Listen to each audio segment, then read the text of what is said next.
Actual में हम इसीलिए पहले आपको फाइनेंशियल स्टेटमेंट पढ़ा लिए। फाइनेंशियल स्टेटमेंट में क्या क्या इंक्लूड होता है वो?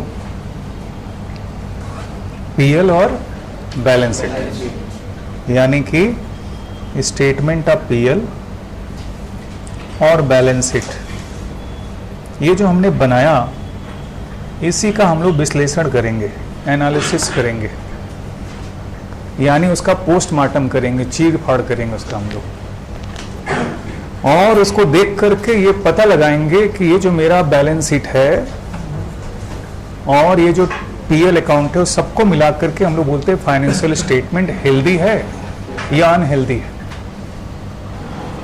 मतलब कि मेरा फाइनेंशियल स्टेटमेंट स्वस्थ है कि अस्वस्थ है। जैसे अगर कोई बीमार पड़ता है, तबीयत खराब होता है, तो उसके कुछ पैरामीटर्स होते हैं। मैं डॉक्टर को दिखाने गया तो बोला जाओ शुगर का टेस्ट करा लो।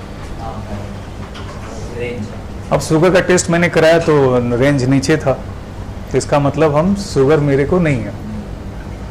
वो कैसे दिखता है? उसमें लिखा रहता है, रेशियो लिखा रहता है ना, पॉइंट लिखा रहता है कि भाई 13 पॉइंट है या 11 पॉइंट है, ऐसा कुछ। एक नॉर्मल रेंज होता है, अगर नॉर्मल रेंज के अंदर है तो ठीक है, उसके बियॉन्ड है तो गलत, उसके नीचे वो भी गलत है, दोनों ही गलत है। तो पैरामीटर नॉर्मल होना चाहिए, ना कम होना चाहिए ना ज्यादा होना चाहिए। होमोग्लोबिन के लिए टेस्ट कराए तो भाई इतना होना चाहिए, उससे थोड़ा कम हो गया। डॉक्टर बोला ऐसे इतना चलता है। अंडा अंडा खाता है? बोला ना नहीं खाते। हम बोले ठीक है। अब मैं बोल कुछ और रहा हूँ, ये मत सोचना कि मैं अंडा का बात कर रहा हूँ तुमसे, अंडा का बात नहीं कर रहा हूँ मैं जा कहीं और रहा हूँ, मैं बता रहा हूँ लेकिन जा कहीं और रहा हूँ, ध्यान रखना आप। तो मैं कोई भी बकवास नहीं कर रहा हूँ। मेरे डॉक्टर ने बोला अंडा खाओ, बोले अंडा तो नहीं खाते सर। नॉन वेज नहीं खाता? नहीं खाते। वेज खाओ तो जाओ खाओ, घास भूसा खाओ। डांट के भगा दिया, घास भूसा खाओ। इसका मतलब नॉन वेज में विटामिन प्रोटीन्स वगैरह शायद ज़्यादा है एज कम्पेयर टू क्या वेज। तो बोला खाना चाहिए सर आपको। हम बोले ठीक है ट्राई करते हैं। मेरे को नहीं लगता कि पॉसिबल है हम लोग के लिए। अब मैं जो बोल रहा समझ में आ रहा है, ताकि नॉर्मल रेंज पे आ जाए। आप लोग कौन हो? आप लोग फ्यूचर के चार्टर्ड अकाउंटेंट हो। वो फेलो मेंबरशिप भी एफसी होता है। आप लोग फ्यूचर चार्टर्ड अकाउंटेंट हो। फ्यूचर चार्टर्ड अकाउंटेंट जो होता है वो भी जो होता है ना, वो ठीक है सर, वो डॉक्टर ही होता है। ये डॉक्टर होता है, देख तो नापता अगला स्टेथोस्कोप। वैसे ये बैलेंस शीट के हेल्थ को नापता अगला, स्वास्थ्य को। ऊपर में पीएल बना हुआ है, उसका मुंह बॉडी जो है, और नीचे पैर है, वो बैलेंस शीट है उसका, उसको ये नापता चलता अगला। तो जब ये स्टेथोस्कोप लगाता है तो जब बहुत तेजी से चलता है तो उसको पकड़ लेता है, बहुत स्लो चलता है उसको ही पकड़ लेता है। नॉर्मल है तो ठीक है, नहीं तो उससे डॉक्टर को जजमेंट मिलता है कुछ तो गड़बड़ है उसके अंदर। यहाँ से वही पता चलता है। वो काम आप लोग फाइनेंशियल स्टेटमेंट के द्वारा करते हो। कुछ बातें जो लिखी हुई होती है डॉक्टर समझते हैं, हम लोग नहीं समझते। नेट पे बैठ के सब कुछ देख लेते हैं, मुझे कोई समझ में थोड़ी आता है, उल्टा और दिमाग में टेंशन घुस जाता है। हाँ, कई बार मैंने देखा कि दवा का क्या चीज़ है तो इतना सारा साइड इफेक्ट बेटा, डर घुस जाता है अगला कि आपको ये हो जाएगा, आपको ये हो जाएगा, आपको ये हो जाएगा।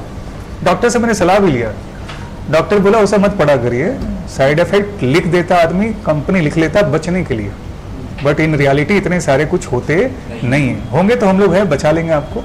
चलो आ जाते पॉइंट्स पे। तो फाइनेंशियल स्टेटमेंट में हम किसका हेल्थ देखने जा रहे हैं? पीएल अकाउंट और बैलेंस शीट, यही फाइनेंशियल स्टेटमेंट के अंदर इंक्लूड है और उसके हेल्थ को हम लोग चेक करना चाहते हैं। अब अगर मान लो हम लोग डॉक्टर तो नहीं है, डॉक्टर भी देखो उसमें स्पेशलाइजेशन है। एक डॉक्टर होता है सिर्फ फिजिशियन है जो ट्रीटमेंट करता है मेडिसिन के द्वारा, है ना। एक होता है कि सिर्फ वो टेस्ट करना जानता है। तो भैया वो एक आदमी टेस्ट करता है और एक आदमी ट्रीटमेंट करता है। तो जो टेस्ट करता है उसको ज्यादा नॉलेज होता है बॉडी में कौन सा कितना कितना पार्ट होना चाहिए। अब वो बैठ के वो खुद ही चेक करने लग जाए बॉडी खोल करके, समझ मारा ना, मुश्किल हो जाएगा अगला, सब कुछ नहीं कर सकता, राइट। हाँ, अब देखो ये जो बैलेंस शीट फाइनेंशियल स्टेटमेंट आपका बना, उसके अंदर आप देखो स्टेटमेंट ऑफ पीएल में ग्रॉस प्रॉफिट लिखे, नेट प्रॉफिट लिखे और फिर बैलेंस शीट बनाए, एसेट इक्वल टू लायबिलिटी बनाए। अगर कोई पढ़ा लिखा ना हो ऐसे दिखाओ, बहुत बढ़िया बैलेंस शीट है यार, 5 करोड़ का टोटल है। अरे गधा, अगल बगल दोनों तो देख, पता चला 5 करोड़ में कैपिटल इसका 1 करोड़ का है और 4 करोड़ का लोन ही आ गया। तो अच्छा क्या खा के वो देख रहा 5 करोड़ है, वो भी तो देख उस 5 करोड़ में एक्चुअल में क्या है वो भी देखना है। मकान 6 करोड़ का दिख रहा है लेकिन लायबिलिटी भी आपका 6 करोड़ का ही दिख रहा है, बाजार से सारा भीख मांगा हुआ पैसा है, तेरा तो कोई औकात ही नहीं है। ये हम लोग जजमेंट किए थे। यहां पर हम लोग क्या करने जा रहे हैं? एनालाइज करने जा रहे हैं। क्या एनालाइज करने जा रहे हैं? कि जो कुछ भी सामान उसके अंदर है क्या वो नॉर्मल मात्रा में है या उससे ज्यादा है या उससे कम है, दोनों ही बुरा है। पैसा ज्यादा कमाई नहीं आ रहा है, अच्छा है कि बुरा है? बुरा है। अगर पैसा ज्यादा है तो हम तो बनिया भैया, बिजनेस पैसा डाले, इसका मतलब हो गया पैसा कल से आ जाना चाहिए। अगर नहीं आ रहा तो फिर आइडल क्यों पड़ा पैसा, कहीं और लगाएंगे ना। अगर मेरे को 6 करोड़ का कैपिटल चाहिए तो 10 करोड़ पड़ा है तो 4 करोड़ क्या करना चाहिए? बाजार में जमा कर देना चाहिए, लगा देना चाहिए। बिजनेस के अंदर क्यों रखे? ठीक है, तो सर हम लोग रेशियो से क्या करने वाले हैं? रेशियो क्या है? एक अर्थमेटिकल एक्सप्रेशन है। रेशियो क्या है बोलो? Arithmetical expression. अच्छा ये बताओ, रेशियो जब बनाते हो तो उसके अंदर कितने वेरिएबल्स होने चाहिए? दो। तो रेशियो क्या बताता है? Relationship between the 2 variables. ये अर्थमेटिकल एक्सप्रेशंस है और ये क्या शो करता है? Relationship between 2 variables, between 2 variables. ये रिलेशनशिप को शो करता है 2 वेरिएबल्स के बीच में, और उन 2 वेरिएबल के रिलेशंस के द्वारा हम लोग जजमेंट कर लेते हैं कि इसकी परिस्थिति क्या है, बैलेंस शीट की स्थिति क्या है और पीएल की स्थिति क्या है।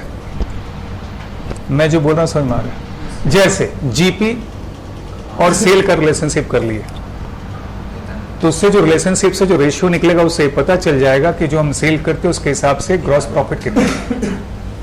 मान लो ग्रॉस प्रॉफिट 20% है, अच्छा है या बुरा है? अच्छा है, बिजनेस के अनुसार देखा जा सकता है, राइट। अच्छा ये बताओ, मान लो जीपी 5% है और एनपी उसका 30% है, आपको क्या लगता है? अच्छा संकेत है कि बुरा संकेत है? बुरा संकेत है। क्यों? इसका मतलब कि जिसके लिए हम उस बिजनेस में इन्वेस्ट करने जा रहे हैं वो तो है ही नहीं। एक बंदा बोला हम चार्टेड अकाउंटेंट है, बोले तेरा इंटर में कितना मार्क्स आया? उसने बोला 70%। अकाउंट्स में कितना आया था? 50। अकाउंट्स 2 में कितना आया? 49। फाइनल में कितना है अकाउंट्स में? 48। तो फिर मकसद खत्म हो गया, क्योंकि तुम चार्टर्ड अकाउंटेंट है, डिग्री तो होल्ड कर लिया, नहीं तू काम अकाउंट्स का कर रहा है और उसमें तो 48 49 पाया। इसका मतलब तेरे से मेरे को डर लग रहा है।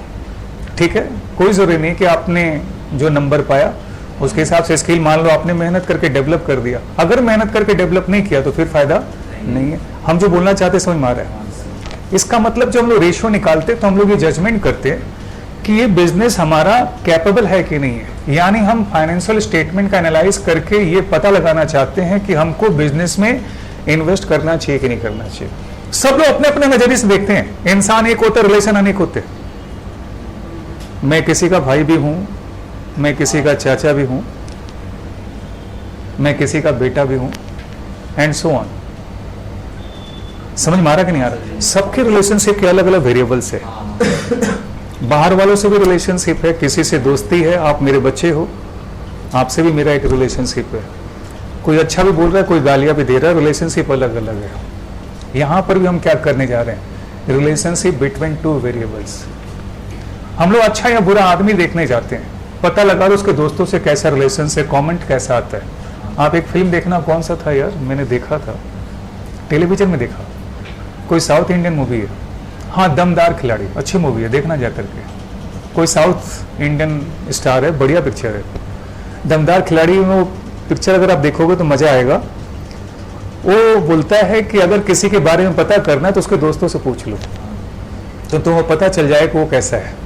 अगर मेरे सारे दोस्त हमको अच्छा बोल रहे तो अच्छे ही हैं, बुरे कैसे हो सकते हैं। लेकिन अगर दोस्तों में मैक्सिमम लोग ठीक है लेकिन डैश डैश 3-4 ठो, तो इसका मतलब कि फिर ठीक नहीं है। तो हम लोग क्या करने जा रहे हैं रेशियो के अंदर, रिलेशनशिप को शो करने जा रहे हैं। तो पहला जानते हो किसके लिए देखते हैं हम लोग, पीएल अकाउंट के अंदर ही रेशियो निकालते हैं हम लोग। जैसे जीपी रेशियो, जीपी कहां बिलोंग करता है, ट्रेडिंग में, सेल भी ट्रेडिंग में। एनपी रेशियो, एनपी भी पीएल में, और एनपी पीएल के अंदर बिलोंग करता है, सेल्स तो आपके ट्रेडिंग के अंदर बिलोंग करता है। प्योर कैसा रेशियो हो गया, पीएल का रेशियो। और जो बैलेंस शीट के अंदर बिलोंग कर रहा है वो सारे के सारे कौन से रेशियो हो गए, बैलेंस शीट रेशियो। और एक कंपोजिट भी होता है पीएल का, बैलेंस शीट से क्या रिश्ता है, जो एक्टिविटी रेशियो आप पढ़े होंगे, एक्टिविटी रेशियो पढ़े होंगे, debtor turnover ratio, stock turnover ratio, creditor turnover ratio, working capital turnover ratio, fix asset turnover ratio, capital turnover ratio, बहुत सारे। ये सारे रेशियोज का रिलेशनशिप कंपोजिट। तो हम कंपोजिट जा क्यों रहे हैं, इस पे हम लोग को बात करना है। पीएल के अंदर आपस में रिलेशनशिप को हम शो करें तो उससे क्या रिलेशनशिप है। प्रॉफिटेबिलिटी को हम लोग जब इंडिकेट करते तो हमने बोला GP ratio, NP ratio, operating profit ratio, operating ratio, सबके अलग अलग पर्पस है। इसके अलावा इतना ही नहीं, earning per share, price earning ratio, return of investments, ये सारे अलग अलग पिक्चर्स को हम लोग को देखना है। नहीं, हर पिक्चर का नजरिया जो होगा अलग अलग होगा। मैंने आपको रेशियो से ज्ञात कराया। आप बैलेंस शीट में घुसोगे तो शॉर्ट टर्म सॉल्वेंसी और लॉन्ग टर्म सॉल्वेंसी दोनों देखते हैं।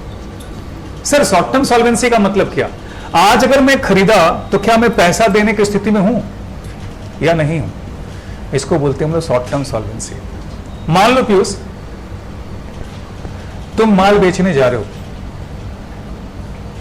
तुम माल बेचोगे तो कितने दिन का उधारी दोगे, गुड्स का डीलिंग करते हो मैक्सिमम 3 महीने का, और मुझे बेच रहे हो तो तुम मेरे अंदर क्या देखोगे, शॉर्ट टर्म सॉल्वेंसी देखोगे कि लॉन्ग टर्म, शॉर्ट टर्म। तुमको क्या लेना देना हमारे पास कितना का प्रॉपर्टी है कि नहीं, शॉर्ट टर्म में क्या कैपेसिटी है वो देखना है। तो आपने देखा कि इसके पास करंट एसेट्स जो है 1 लाख का है और लायबिलिटी जो है 50 का ही है। इसका मतलब जब मांगेंगे तो हमको ये पैसा दे सकता है।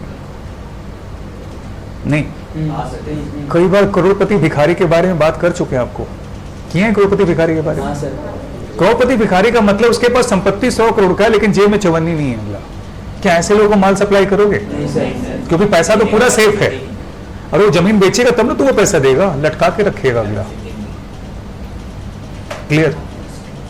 लॉन्ग टर्म सॉल्वेंसी का मतलब क्या, आप किसी को लोन दे रहे हो 10 साल के लिए, मुझे लोन दे रहे हो 10 साल के लिए, केवल शॉर्ट टर्म सॉल्वेंसी देखोगे, लॉन्ग टर्म देखोगे, शॉर्ट टर्म नहीं लॉन्ग टर्म देखोगे।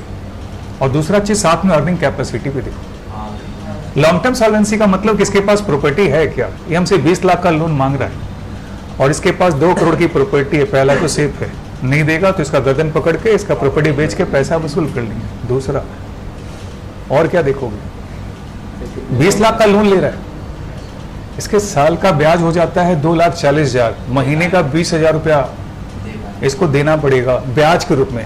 प्रिंसिपल छोड़ दो, और कमाता 25,000 रुपये, क्या देगा भीख मंगा। मैं जो बोला समझ मारा कि नहीं। यानी इसके पास संपत्ति लाख हो, हम तो कमाने के लिए घुसे, इसका संपत्ति हड़पने के लिए थोड़ी आए। एज ए बैंक आते हैं हम लोग, एज ए मनी लेंडर आते हैं, संपत्ति हड़पने के लिए थोड़ी आते। संपत्ति हड़पना मजबूरी है। एक रिलेशन खराब करो, मारा मारी करो, तब जाके मिलता है, और ऊपर से गालियां भी सुनना पड़ता है, शराब भी देता है अगला, तू मर जा तू मर जा। घर वाले भैया तू मेरा पैसा मार के बैठा तो तेरे प्रेम से तू देगा, नहीं तो तेरे मारना तो पड़ेगा ही ना, उपाय तो है नहीं, कोई देता है प्यार से। और अगल बगल वाले 4 लोग और सेंटी हो जाते, मिल जाते हैं मारने के लिए, दौड़ के वही ऊपर से आते हैं। अरे उनका ही मजबूरी है समझो। तुम जैसे 10 जन अगर लेके बैठ गया तो बैठ ही गया ना फिर तो हमेशा के लिए। मैं जो बोलना चाहता हूँ, दीवान हाउसिंग फाइनेंस का जो डिफॉल्ट हुआ कारण क्या है, कई लोगों ने उसका पैसा मार के बैठ गया, अगला फाइनेंस करवा लिया, पैसा दिया ही नहीं, डिफॉल्ट होगा कि नहीं होगा। अब तुम लोग बोलते हो कि भैया ये मार के पैसा ले रहा है, तो वो मर रहा है तो तुमको नहीं मारेगा तो क्या छोड़ देगा तुमको, पहले मार लेगा तब मरेगा अगला। चीज समझ मारा आपको। तो देखते देखते हमने कितने रेशियो, सारे रेशियोज के नाम ले लिए। प्रॉफिटेबिलिटी में आप देखो, GP ratio, NP ratio, operating profit ratio, operating ratio, return of investment, earning per share, price earning ratio, ये सारे प्रॉफिटेबिलिटी को मेजर करने के लिए। बैलेंस शीट में short term solvency, long term solvency. Short term solvency में हम क्या देखते हैं कि इसके पास शॉर्ट टर्म सॉल्वेंसी है कि नहीं, यानी हम काम करने जा रहे हैं, हम अगर किसी को क्लास के अंदर लेने जा रहे हैं तो मेरा फीस दे पाएगा कि नहीं दे पाएगा अगला। हम क्या long term solvency, short term, मान लो उसका माहौल है 25 को, तो हम क्या करें, हमको थोड़ी दे देगा अगला, हमको तो बस वही 1500 रुपये ही चाहिए, तो वो भी 3 महीने के लिए। हाँ या ना बोलो, हम तो उतना ही देखेंगे, उससे ज्यादा हमको बियॉन्ड देख करेंगे क्या? ये कौन सॉल्वेंसी? Short term. उसके बियॉन्ड चाहिए क्या मेरे को? लेकिन उसके पास संपत्ति 25 करोड़ की, लेकिन अब ये पैसा हाथ में नहीं है उसको देने का, क्या फायदा फिर? तो क्लियर है, ये मैं ऐसे ही बोल रहा हूं, ऐसा नहीं देखता हूं, ठीक है। लॉन्ग टर्म सॉल्वेंसी की अगर बात करें तो लॉन्ग टर्म सॉल्वेंसी कब देखेंगे? जब हम बड़ा लोन किसी को प्रोवाइड करेंगे तब। लॉन्ग टर्म के साथ ये भी देखेंगे इसके पास अर्निंग कैपेसिटी है कि नहीं। तो इसलिए जब बैंक में लोन लेने जाते हो तो लोग सैलरी सर्टिफिकेट मांगता है, इससे इनको ये पता चल जाता है कितना सैलरी कमाता है। हाँ, और उसके अलावा आपका जो एसेट्स प्रॉपर्टीज है उसके बारे में डिटेल मांगता है। अगर मान लो एसेट प्रॉपर्टी आपने दिखा दिया 25 करोड़ का और कमाते 5000 रुपए, तो बोले माफ करना बाबा, चलो यहाँ से तुमको लोन नहीं प्रोवाइड करेंगे, क्योंकि हम तुमसे लड़ने के लिए थोड़ी आए, अन्ना हम तुम्हारा प्रॉपर्टी हड़पने के लिए आ रहे हैं, हमको कमाना नहीं है तुमसे। हम जो दिए पैसा, हमको जो जेन्युइन पैसा मिलना चाहिए वो कमाने के लिए चाहते हो, उससे बियॉन्ड हम नहीं चाहते। क्या क्या देखेंगे? देखेंगे debt equity ratio. Debt equity ratio, sir debt का मतलब क्या? आपने उधारी ले रखा है, इक्विटी जो घर का पैसा है, यानी जो पैसा आपके पास संपत्ति पड़ा है उसमें डेट और इक्विटी का मिक्स क्या है?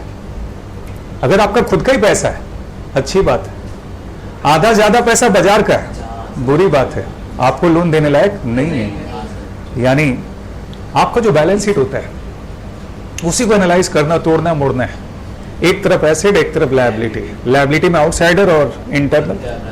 तो अगर मान लो कि टोटल हमारा एसेट्स 1 करोड़ का है तो इधर लायबिलिटी भी 1 करोड़ का होगा। इस 1 करोड़ में अगर 80 लाख का कैपिटल है और 20 लाख का आउटसाइडर है तब तो अच्छा बात है, उसको शांति मिलता है कि भाई जो प्रॉपर्टी खड़ी है उसका 80% पैसा उस खुद प्रोप्राइटर का है, तो लेने के लिए मेरे पास कुछ है। तो क्या मन में सोचता है कि हम लोन देंगे, बाद में इसका प्रॉपर्टी छीन लेंगे। लेकिन बैलेंस शीट खोल के देखा, अगला 1 करोड़ का एसेट दिखा रहा है, अपना मकान, दुकान, ऑफिस, एसी, दुनिया सब दिखा रहा है। लायबिलिटी में 1 करोड़ में से 80% लोन है। तो हम क्या सोचेंगे कि इसकी प्रॉपर्टी भले 1 करोड़ दिख रही है लेकिन इसकी प्रॉपर्टी थोड़ा है, ये तो 80 लाख का प्रॉपर्टी भीख मांग के लाया, अगला 20 लाख का पड़े से हम क्या लेंगे? तो हम इसको लोन प्रोवाइड नहीं करेंगे क्योंकि हमको सेफ्टी नजर नहीं आ रहा। तो हम लोग सिर्फ ऊपर ऐसे नहीं देखते कि भाई मकान कितना बना है, दुकान कितना है, उसका है कि नहीं वो देखना है। बढ़िया शानदार ऑफिस, आपके दिमाग में इंप्रेशन आ गया, क्या यार गजब का बनाया है, बगल वाले बोले भाड़े का है। कार मर्सिडीज, आराम से बैठे हो, जैसे वो बाहर गया, समझ मारा ना, हाँ, तो ड्राइवर बोले भाड़े पे लिया है, इसके हम नौकर नहीं, ड्राइवर नहीं है, ध्यान रखिएगा। अच्छा अच्छा, ये है, समझ मारा मुझे बोलो। तो मन में लगता हम भी तो भाड़े पे ले लेंगे, ये कौन सा बड़ा बात है। चीजें समझ मारी ना, यानी उसको रियल फीचर को देखना चाहते हैं हम लोग। ये फाइनेंशियल स्टेटमेंट एनालिसिस पूरा पोल खोल देता है, एक सिंपल सा इंफॉर्मेशन पूरे पोल को खोल देता है। प्रॉपर्टी इतना सारा दिखा रहे हो और लॉन्ग टर्म सॉल्वेंसी देखे तो पता चला 90% लोन से तुम कर्ज में डूबे हुए हो। पाकिस्तान में क्या चीज नहीं है लेकिन कर्ज में डूबा हुआ है। 28,000 अरब डॉलर के, कितना डॉलर का उसके ऊपर कर्जा है, तो बेचारा लोन का ब्याज ही चुकाते चुकाते खत्म हो जाएगा अगला। लेकिन संपत्ति उसके पास कम थोड़ी है, बहुत सारे प्रॉपर्टीज इन सब कुछ दिखाई देगा, मोबाइल वोबाइल सब, बट रियलिटी क्या है, सब कुछ लोन पे चल रहा है। मैं जो बोल रहा हूं समझ में आ रहा है? तो सर ये स्ट्रक्चर को हम कैसे जाने, से लोन से नहीं, एक रेशियो के द्वारा जान जाते हैं कि इसकी परिस्थिति अच्छी है या बुरी है। यही काम करता है रेशियो। तो रेशियो क्या है? Relation between the 2 variables. जो किसके बीच में रिलेशन देखे? ग्रॉस प्रॉफिट और सेल के बीच में। तो ट्रेडिंग पीरियड का बाप कौन है? सेल्स। सेल क्यों करते हैं? प्रॉफिट कमाने के लिए। तो जीपी और सेल के बीच में रिलेशनशिप जितना अच्छा उतना बढ़िया, एनपी और सेल के बीच में जितना अच्छा रिलेशन उतना अच्छा, ऑपरेटिंग प्रॉफिट और सेल के बीच में जितना रिलेशन अच्छा उतना बेटर। सेल उसका पैरामीटर हो गया। बैलेंस शीट में आते हो तो शॉर्ट टर्म सॉल्वेंसी और कौन सा, long term solvency. Long term solvency long term के लिए मेजर करते हैं। जो लॉन्ग टर्म लोन देता है वो लॉन्ग टर्म सॉल्वेंसी को पहले चेक करता है, फिर उसकी अर्निंग कैपेसिटी को चेक करता है। साथ में उसको टेंशन रहता है अर्निंग कैपेसिटी के लिए क्या, इंटरेस्ट कवरेज रेशियो आपने पढ़ा होगा, पढ़ा। मान लो मेरा ब्याज 1 लाख रुपए बनता महीने का और तुम्हारा कमाई 10,000 हो, तुम क्या देगा, तुमको लोन देने से कोई फायदा, इंटरेस्ट का कवरेज अच्छा। मान लो कि मेरा ब्याज महीने का 10,000 बनता है, वो बंदा महीने का 50,000 कमाता है, दे देगा, 5 टाइम्स है कवरेज। कितना टाइम्स कवरेज है? मैं आपको इधर उधर की बातें कर रहा हूं लेकिन आपको समझ में आ रहा होगा कवरेज का मतलब क्या। कवरेज जितना ज्यादा हो उतना अच्छा। बरसात बहुत तेज हो रहा है, छाता जितना बड़ा उतना अच्छा। छोटा ढोने में आराम रहता है, छाता जितना बड़ा उतना अच्छा। बरसात कवरेज रेशियो, जितना साइज बड़ा होगा कवर अच्छा होगा, पैर वगैरह नहीं भिजेगा।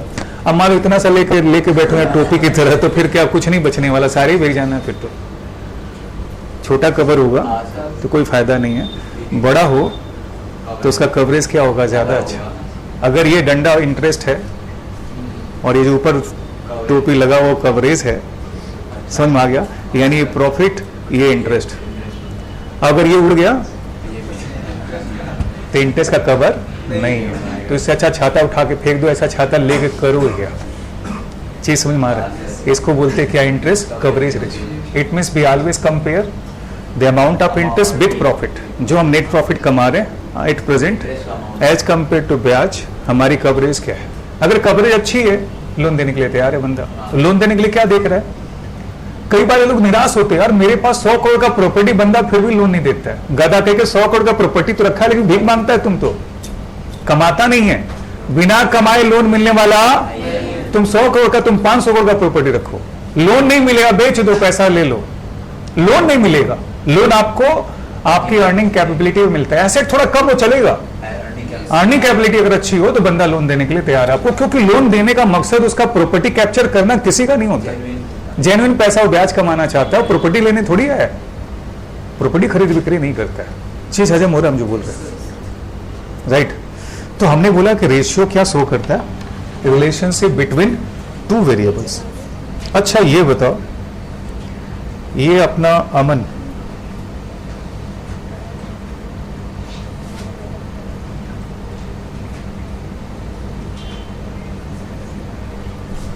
ये दोनों बिजनेस कर रहा है। अगला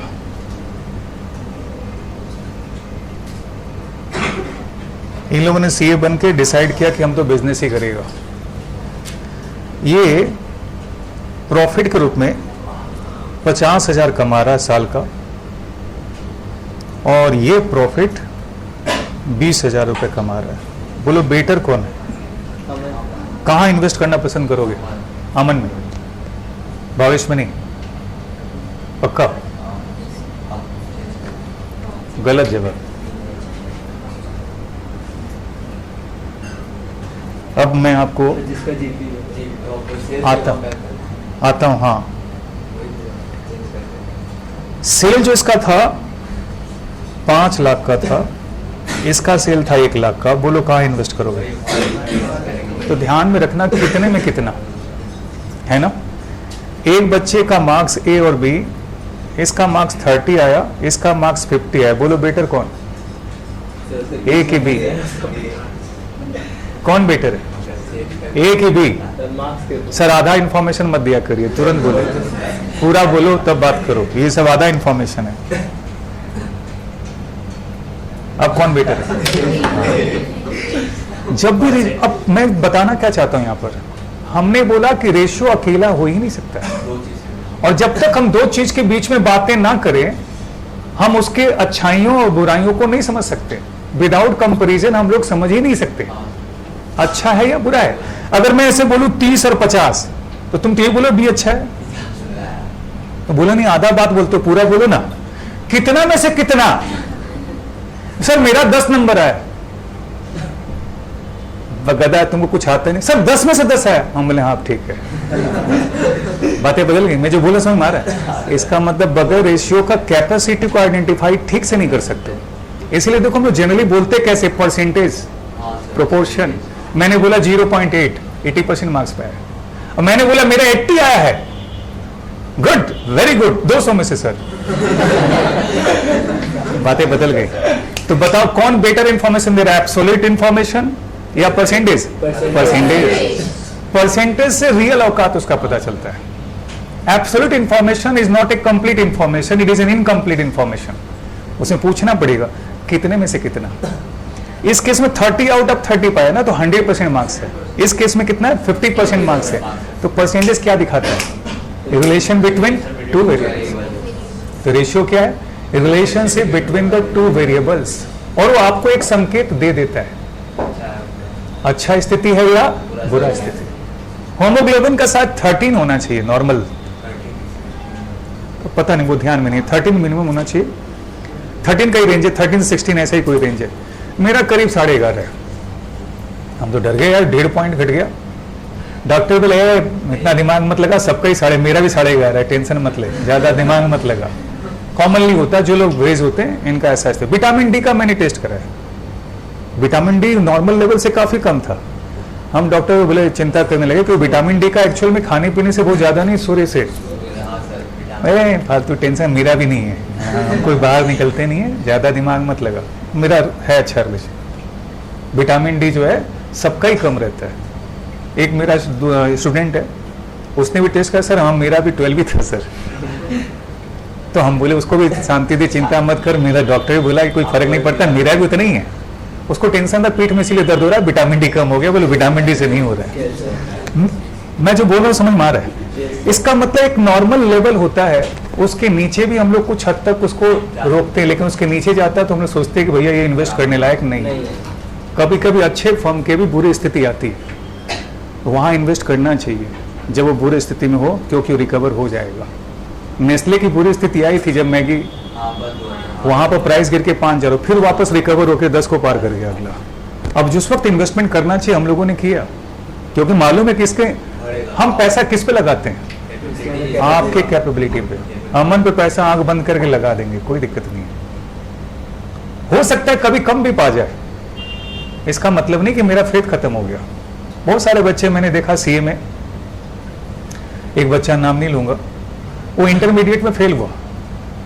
मेरे को न्यूज में उसको मैंने फोन करके बताया, तेरे में दम है, सीए को पता नहीं चला कि कैसे कॉपी चेक किया जाता है, तू पक्का पास होगा। He has become now chartered accountant हो गया हो, ये पिछले टर्म में सीए बना हो। सीए इंटर में फेल हो गया। हमारे सीए का औकात नहीं है इंटरमीडिएट इंस्टीट्यूट का कि तेरे को फेल कर देगा। हो गया कोई बात नहीं, नेक्स्ट टाइम तो निकल के आएगा। निकल के निकला, बढ़िया बच्चा है। कभी कभी नसीब खराब होता है, वो एक दिन परफॉर्मेंस कभी कोई अच्छा नहीं होता, उसका लक नहीं फेवर किया और गड़बड़ हो गया। उसके बाद लगातार सीए क्लियर किया। तो मैं जो बोल रहा हूँ समझ में आ रहा, क्यों? मैं उसकी एबिलिटी को देख रहा हूँ, उसके रेशियोज को देख रहा हूँ, जो इतना मैं बता रहा हूँ उसके बियॉन्ड वो क्या दे देता है मेरे को।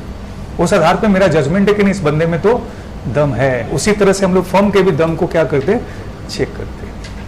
तो रेशियोज क्या है बोलो? सोज द रिलेशनशिप बिटवीन क्या, टू वेरिएबल्स। कैसा एक्सप्रेशन है वो? Arithmetical expression.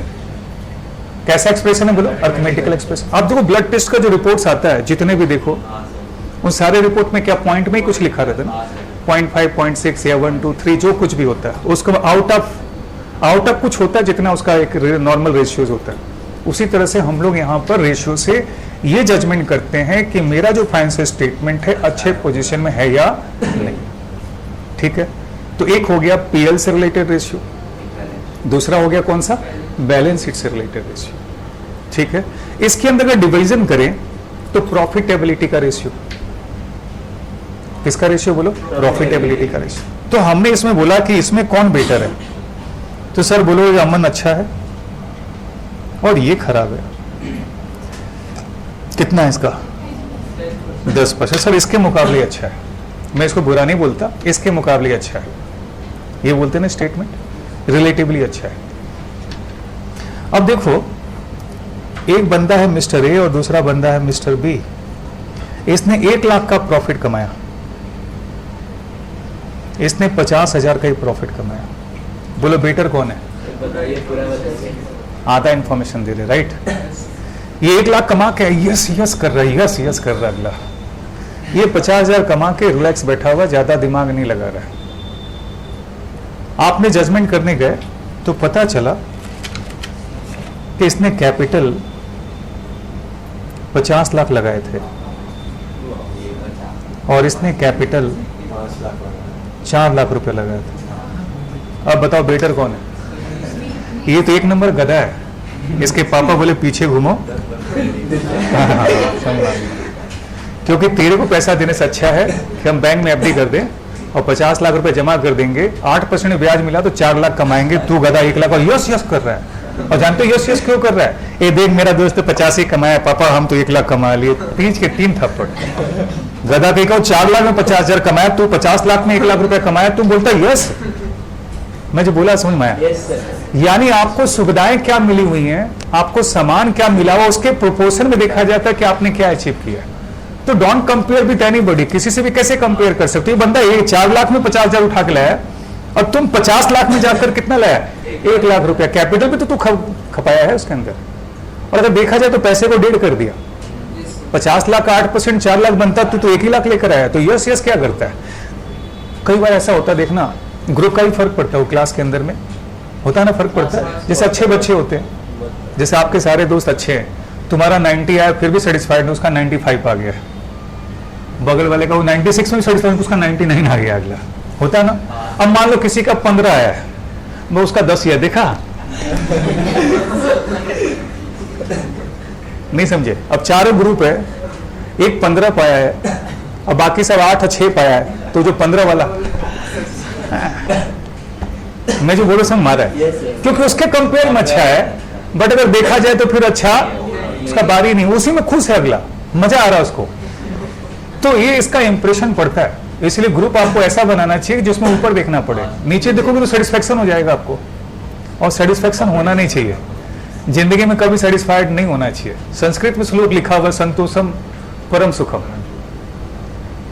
अपनी लाइफ में असंतोषम परम सुखम। जिस दिन संतुष्ट हो गए उस दिन खत्म हो गए तुम, कैरियर चौपट हो जाएगा, फिर आगे इच्छा ही नहीं होगा कुछ काम करने का। आते पॉइंट्स पे चीज समझ में आ रहा ना आपको? तो ये समझ में आ गया कि रेशियो क्या दिखा रहा है? So the relationship between the 2 variables. तो भैया अगर हम लोग आए हैं यहाँ फाइनेंशियल स्टेटमेंट में तो झक मारने के लिए थोड़ी आए, अन्य देश सेवा करने हैं, कमाने के लिए आए। हम ट्रेडिंग पीरियड को एनालाइज करके क्या देखेंगे? प्रॉफिटेबल है या नहीं है, प्रॉफिटेबिलिटी कैसा है, क्या हम इसके ऊपर कुछ काम करेंगे तो क्या प्रॉफिटेबल हो जाएगा। डॉक्टर टेस्ट करके क्या देखना चाहता है? टेस्ट करके ये देखना चाहता है कि भैया इसको दवा देंगे तो ये रिस्पॉन्ड करेगा कि नहीं करेगा, कौन सा दवा देंगे तो ये रिस्पॉन्ड करेगा, कौन सा दवा देंगे तो रिस्पॉन्ड नहीं करेगा। ये सारी चीज को एनालाइज करता है और क्या, इसीलिए तो सारे ब्लड टेस्ट कराता है, ताकि उसको पता चल जाए कि एक्चुअल में उसको प्रॉब्लम क्या है। उस डिजीज का हम लोग क्या करेंगे? इलाज करेंगे। अगर इलाज करने लायक होगा, नहीं होगा तो शरीर भी बंद होता है, दुकान भी बंद करता है। समझ मारा हम जो बोल रहे हैं ना? अगर वो ट्रीटेबल नहीं होता तो मर जाता है बंदा, तो दुकान बंद हो गया ना। वैसे ही अगर वो ट्रीटेबल नहीं होगा तो दुकान क्या करना पड़े? बंद करना पड़ेगा। संपत्ति 1 करोड़ का, लायबिलिटी 50 करोड़ का हो गया, इसका मतलब तो गया अगला, ये दुकान तो इसका बंद करना ही पड़ेगा। नहीं, चांस है अगर रिकवरी का तो अलग बात है। तो चलो आते हम लोग क्या क्या देखने वाले हैं रेशियोज के अंदर में। रेशियोज के अंदर हम लोग देखने वाले क्या क्या है? पहला देखने वाले हम लोग profitability ratio. Profitability ratio, profitability का मतलब उसके पास प्रॉफिट कमाने का क्षमता है या नहीं। और जो प्रॉफिट कमा रहा हो कहां से कमा रहा है? कोर ऑफ बिजनेस से या अदर से? कोर समझे? कोर का मतलब जिसके लिए आप जाने जाते हो। मेरे पास आप पढ़ने हो, अकाउंट से पढ़ने आओ, साथ साथ मैं कुछ भी पढ़ा दूं ठीक है, बट पढ़ने आप मेरे से अकाउंट्स में है। कोर ऑफ द बिजनेस मेरा क्या है? अकाउंट्स ही। वो नहीं है तो फिर फायदा नहीं, जाकर कोई फायदा नहीं है। That is core. आप कपड़े के बिजनेस पैसा लगा रहे हो तो कपड़ा उसका कोर है। कोचिंग में पैसा लगा रहे हो तो कोचिंग उसका कोर है। अगर मान लो जैसे आपने बोल दिया तुरंत ही कि सर ग्रॉस प्रॉफिट 5% और नेट प्रॉफिट 30%, हम तो इन्वेस्ट नहीं करेंगे। हाँ, जीपी अगर 20% है, एनपी भले 5%, हम तो इन्वेस्ट कर देंगे सर, क्योंकि कोर तो दिख रहा है, दम तो दिख रहा है। तो हम पैसा किस पे इन्वेस्ट करते हैं? आपके पोटेंशियल पे। आपने आज कितना मार्क्स पाया उसको पे ध्यान नहीं देते, आपका पोटेंशियल देखते हैं। अगर आप में पोटेंशियल है तो लॉन्ग टर्म का घोड़ा है अगला। आज ठीक है कम नंबर पाया, आगे जाके वही सक्सेस होने वाला है। जिसमें दम होता है, पोटेंशियल होता है, वही सफल होता है। तो सर प्रॉफिटेबिलिटी रेशियोज के अंदर में अलग अलग स्टेज पे उसकी प्रॉफिटेबिलिटी को नापेंगे। जीपी रेशियो से उसका कोर पता चल जाता है, एनपी रेशियो से उसकी टोटल नेट प्रॉफिट पता चल जाता है। अगर मान लो उसका जीपी 30% हो, अच्छा है, एनपी 40% हो, सर अच्छा है, कोई दिक्कत नहीं है, अदर इनकम कमा लिया होगा। क्योंकि 30, अब मन में क्या सोचना है, सर अगर 30 से 40 हो गया तो कोई मकान तो नहीं बेचा है। अरे गधा, 30% प्रॉफिट का मेरा मकान काहे बेचेगा? मकान कौन बेचता है? जिसका नौबत रोड पे आने का हो जाता है। अच्छा तो कोई अपना प्रॉपर्टी खरीद के बेचते हुए देखे हो? हाँ, और इन्वेस्ट करता है, अपना प्रॉपर्टी उठा के बेचता नहीं है। और बंदा अगर 30% का जीपी कमा रहा है तो फिर मकान काहे बेचेगा? तो अगर वो 40% का नेट प्रॉफिट हो गया, इसका मतलब हो सकता है कोई अदर इनकम कमा लिया हो। अदर इनकम तो कमा ही सकता है, और अदर इनकम कमाया इसका मतलब कैपेबल है, तभी कमाया बंदा, राइट? लेकिन मकान दुकान बेच के थोड़ी कमाया अगला। इसका मतलब कोई इन्वेस्टमेंट किया हो जिसको सेल किया होगा, या कमीशन कमा लिया हो, किसी के ब्याह पे माल बेच दिया होगा, ब्याज कमाया होगा, इससे उसने प्रॉफिट बना लिया होगा। ये गुड न्यूज है कि बैड न्यूज है? गुड न्यूज है यार। वो बोलते सोने पे सुहागा। एक तो कोर भी अच्छा है, ऊपर से उसका इन्वेस्टमेंट भी चल निकला है, दोनों तरफ प्रॉफिट कमा रहा अगला। तीसरा, ऑपरेटिंग प्रॉफिट देखते हैं। ऑपरेटिंग पर हम लोग बात करेंगे काफी डिटेल में इसके अंदर में। जिसके लिए ऑपरेटिंग प्रॉफिट रेशियो निकालते हो तो ऑपरेटिंग प्रॉफिट क्या होता है उसके ऊपर हम लोग को बात करना है। तो हम लोग 3 लेवल पर प्रॉफिट को देख लिए, यानी ट्रेडिंग पीएल का एनालिसिस 3 जगह पे कर रहे हैं, जीपी, ऑपरेटिंग प्रॉफिट रेशियो और NP ratio, 3 stage. GP ratio में सिर्फ कोर देखे, ऑपरेटिंग प्रॉफिट के अंदर क्या करते हो तो उसके अंदर ऑपरेटिंग एक्सपेंस को भी एडजस्ट करते हैं। ऑपरेटिंग एक्सपेंस का मतलब बिजनेस को रन करने के लिए जो खर्च होता है, यानी जो ऑफिस का एडमिनिस्ट्रेशन एक्सपेंस और सेलिंग एंड डिस्ट्रीब्यूशन एक्सपेंस को कॉस्ट ऑफ गुड्स में जोड़ दो तो ऑपरेटिंग कॉस्ट निकल जाता है, और अगर उसको जीपी से घटा दो तो क्या निकल जाएगा? ऑपरेटिंग प्रॉफिट निकलता है। और लास्ट वन कौन सा था वो? Net profit ratio. Net profit ratio में सब कुछ आ जाता है, अदर इनकम भी आ जाता है, फाइनेंशियल एक्सपेंसेस भी आ जाता है, फाइनेंशियल इनकम भी आ जाता है, सब कुछ आ जाता है। ये हमारा सेल के पैरामीटर पे बेस था। जीपी भी सेल से कंपेयर कर रहे थे, एनपी भी सेल पे, ऑपरेटिंग प्रॉफिट भी सेल से कंपेयर करें। क्या सिर्फ सेल के कंपैरिजन से हमको खुश हो जाना चाहिए? हमने सेल किया तो उसमें हम एबिलिटी ये देखते हैं कि हम कितना प्रॉफिट कमा पा रहे हैं। अगर मान लो बाजार का 20% का रेट है, हम भी 20 या 25% बना पा रहे, अच्छी बात है, कोई दिक्कत नहीं। साथ साथ में ये भी देखते हैं कि जो हमने सेल क्रिएट किया है कितने का कैपिटल लगाया है, सबसे रिलेवेंट है। इसका मतलब उस प्रॉफिट का तुलना कैपिटल से भी करते हैं। अगर मेरा इन्वेस्टमेंट ज्यादा उसके हिसाब से प्रॉफिट कम है तो फिर ऐसा बिजनेस करके कोई फायदा नहीं। तो इसका मतलब प्रॉफिटेबिलिटी को हम लोग सेल के नजरिए से देखते ही हैं, साथ में इन्वेस्टमेंट के नजरिए से भी उसको देख लेते हैं। दूसरा, लिक्विडिटी रेशियो में अगर आप जाते हो बैलेंस शीट में, तो सर बैलेंस शीट में जाते हो तो कौन सा रेशियो देखते हो? Liquidity ratio. लिक्विडिटी रेशियो का मतलब हो गया, लिक्विडिटी रेशियो इसको बोलते हैं हम लोग शॉर्ट टर्म सॉल्वेंसी रेशियो। कौन सा रेशियो बोलो? Short term solvency ratio.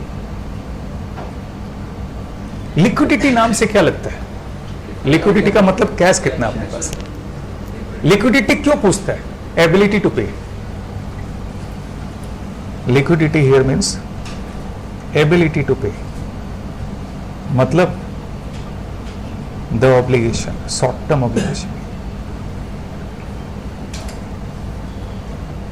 यानी शॉर्ट टर्म ऑब्लिगेशन को वो कितने दिन में या कितने देर में पेड कर पाएगा। लिक्विडिटी, उसके पास कैश होगा तभी कर पाएगा। यानी हम उसके प्रॉपर्टी देखने नहीं आए कि 100 करोड़ का प्रॉपर्टी रखा है, हम ये देख रहे हैं कि इसके जेब में कितना है, बस जेब में पैसा है तो चलेगा।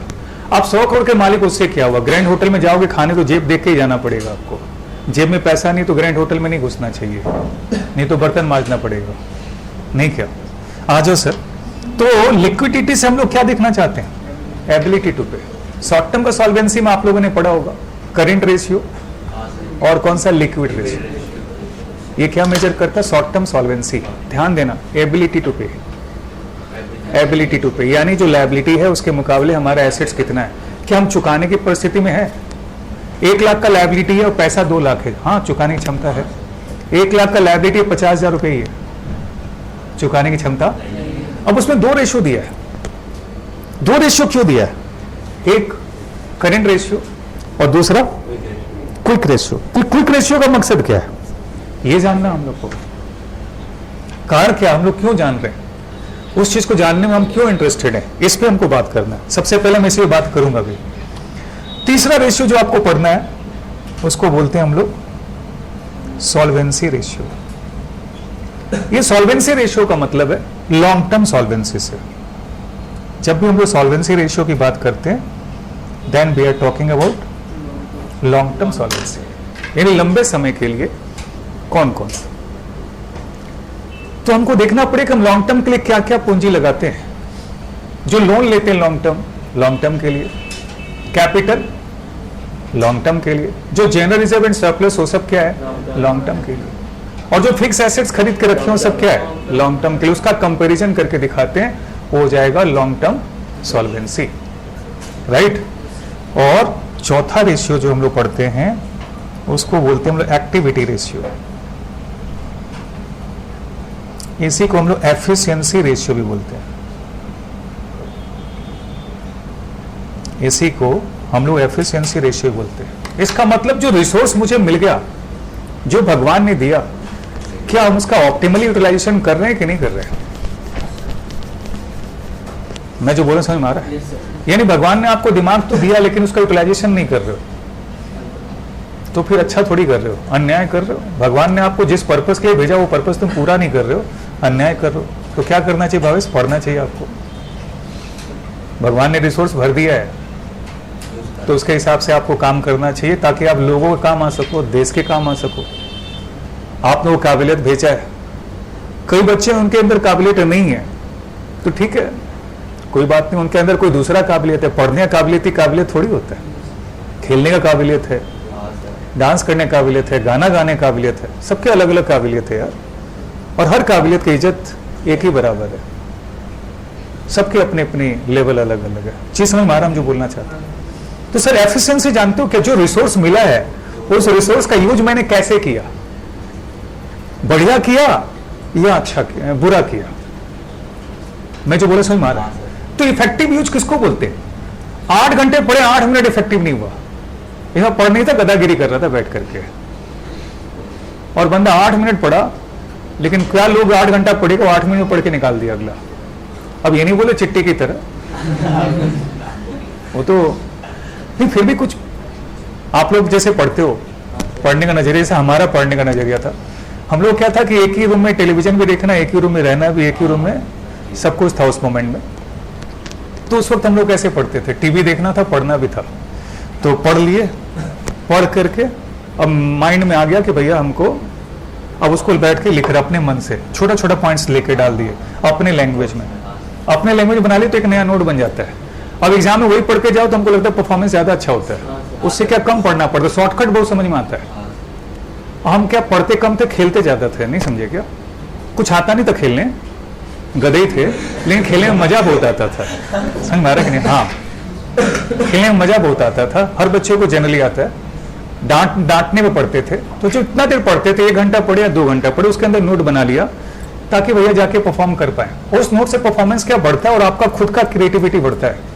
आप जब खुद से कुछ लिखते हो ना, आपकी क्रिएटिविटी बनती है। चलो आ जाओ पॉइंट्स पे। तो ये कौन सा रेशियो मैंने बोला? एफिशिएंसी। एफिशिएंसी का मतलब कितने में कितना। एक एग्जांपल दे देता हूं। एक बंदे ने 1 करोड़ का सेल किया, अगला अपने मालिक को बताया सर 1 करोड़ का सेल कर दिए, कलेक्शन कितना है? बोले 1 लाख रुपए का। खींच के 3 पड़ा। 1 करोड़ का सेल किया और 1 ही लाख का तुम किया, इसका मतलब जानते हो कि आपका कैपिटल ब्लॉक हो गया। पूंजी लगा ना उसके अंदर में, कैपिटल ब्लॉक हो गया तुम्हारा। कैपिटल ब्लॉक होने का मतलब अगर कैपिटल ढीला होता तो कहीं और पैसा लगाते, इन्वेस्टमेंट करते तो ब्याज आता कम से होता, तो फंसा दिया अगला। और ऐसे करके बोलते 1 करोड़ का सेल करके आए। पिछली बार तो 25 लाख का हुआ था पापा, इस बार 1 करोड़ का सेल, खींच के 3 पड़ा का। गधा कहेंगे सेल 1 करोड़ किया, कलेक्शन तो 1 लाख किया तू। जी समझ में आ रहा है? दूसरे बेटे ने आया, बोला कि 75 लाख का ही पापा सेल किया, लेकिन 70 लाख का कलेक्शन आ गया। Good, very good. वो नाराज हो गया, बोले हमने 1 करोड़ का सेल किया, हमको बोलता बैड, उसको बोलता गुड। चीज समझ में आ गया आपको? यानी सिर्फ ये नहीं कि आपने सेल कर लिया बहुत कामयाबी की बात है। हाँ भैया जिसको लेना ले लो, उधारी ले लो, उधारी लो, तो ले ही लेगा सब। आपको ये भी तो देखना है कि बेच तो दिए, कलेक्शन भी आना चाहिए, और कलेक्शन टाइम से आना चाहिए। समय पर जो कुछ मिलता है अच्छा लगता है, रेशियो अभी पढ़ रहे तो मजा आ रहा है क्योंकि सेंटअप देना है। सेंटअप के बाद सर रेशियो क्या कर लेंगे? खैर ठीक है सर, बोर्ड में भी काम आएगा। बोर्ड के बाद नहीं सर, नॉलेज के लिए नहीं पढ़ना हमको, बोर्ड का एग्जाम देने के लिए पढ़ना है। टाइम पे कोई भी चीज अच्छा लगता है। समय के बाद क्या करेंगे? बकवास, फालतू चीज। हमारा बर्थडे इसका कल था तो केक लेके कल जाना चाहिए था ना। 6 महीना बाद जा रहे उसके पास, ये ले तेरा बर्थडे आया था ना, गिफ्ट दे रहे तेरे को। ले तो लेगा, मिल रहा तो लेने में क्या हर्ज है? अंदर से गाली देगा, पागल है, दिमाग खिसका, सबको शेयर करेगा, स्टेटस लिखेगा, पीयूष पागल हो गया है, 6 महीने बाद मैंने गिफ्ट दिया है। तो हर चीज ये बुरा नहीं मानना यार, ऐसे ही। हाँ, तो समय पे, हाँ तुम्हारा दोस्त है, कोई दिक्कत नहीं है। दोस्त को बोलने पे कोई दिक्कत नहीं होता है ना, पागल, बदमाश, गधा कुछ भी बोल दे तो चलता है। आ जाते पॉइंट्स पे। तो हम एफिशिएंसी रेशियो में क्या मेजर कर रहे थे जानते हो? कि भाई मेरी एफिशिएंसी क्या है, यानी कि मैंने माल बेच दिया, बोलते debtor turnover ratio.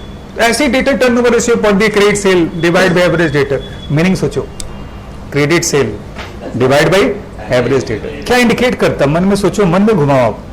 Credit sale divide by average debtor, यानी अगर 1 लाख का क्रेडिट सेल है, एवरेज डेटर 5,000 का ही है, अच्छा परिस्थिति है, 1 लाख में 95,000 मेरा कलेक्शन आ गया है, यानी 20 टाइम्स का है।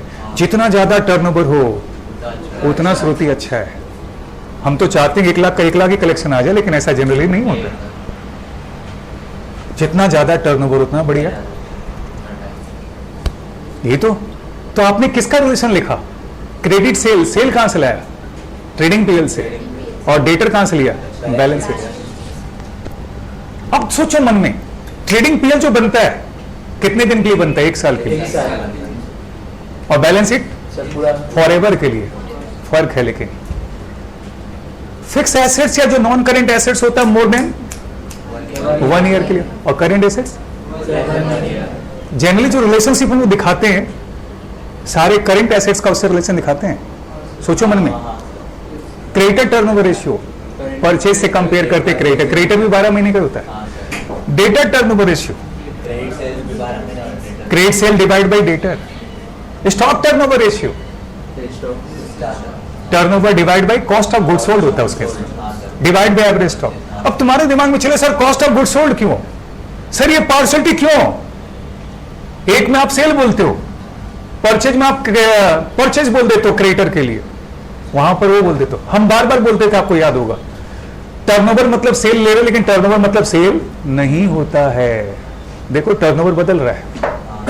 क्रेडिटर टर्नओवर में credit purchase by average creditor लेते हो, डेटर टर्नओवर में credit sale bye average debtor बोलते हो, स्टॉक टर्नओवर में cost of goods sold by average. दोनों का टर्नओवर तीनों का अलग है।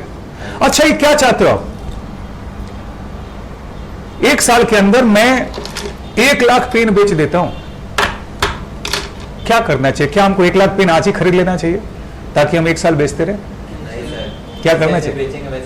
हाँ सर, अगर हम 10-10 हजार पेन खरीदे, 10-10 हजार रुपए का पेन खरीदे और 10 बार खरीदो तो 1 लाख हो जाएगा, लेकिन खर्चा हम 10 ही करेंगे।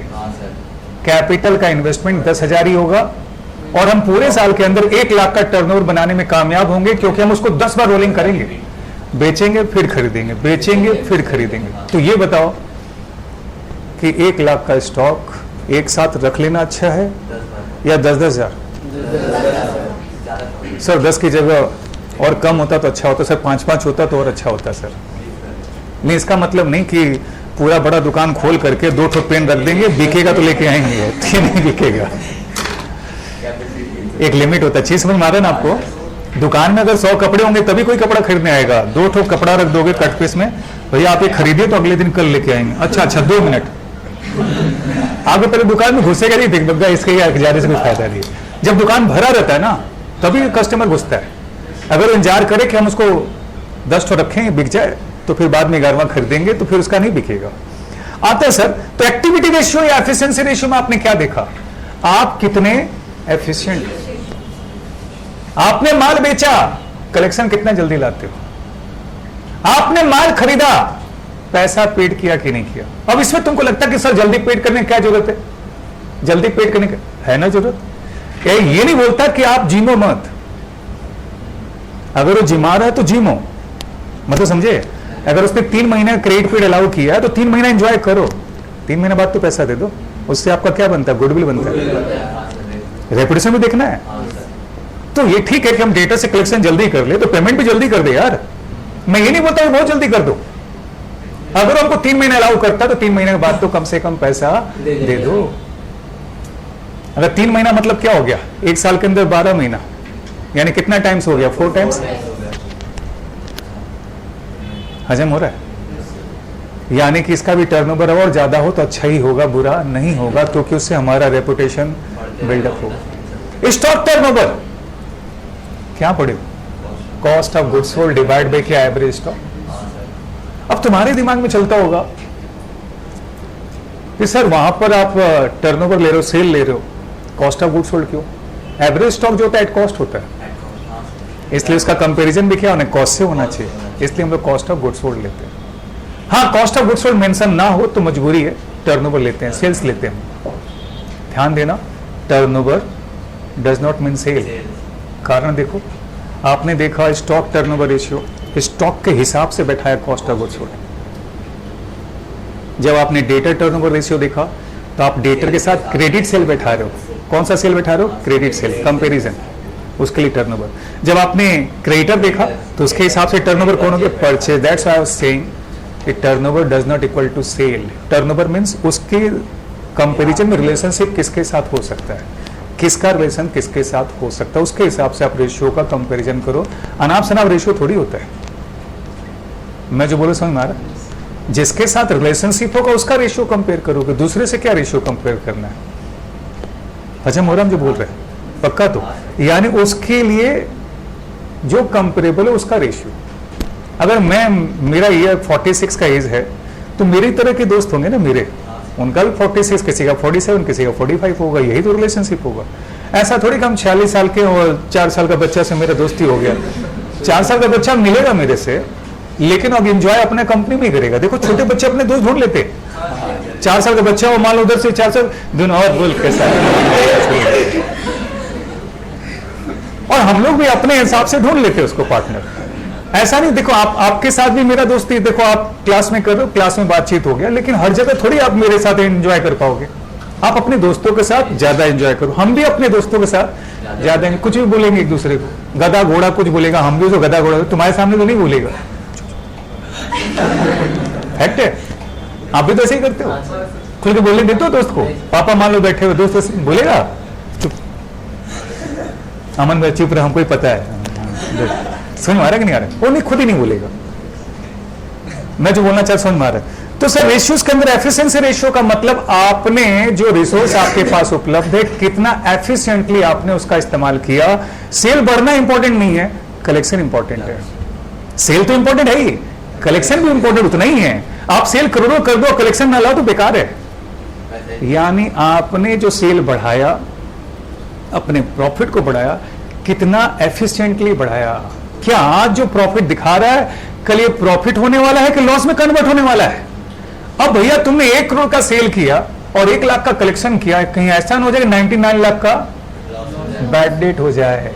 ये बैंकों के साथ क्या हुआ, यही तो हुआ है।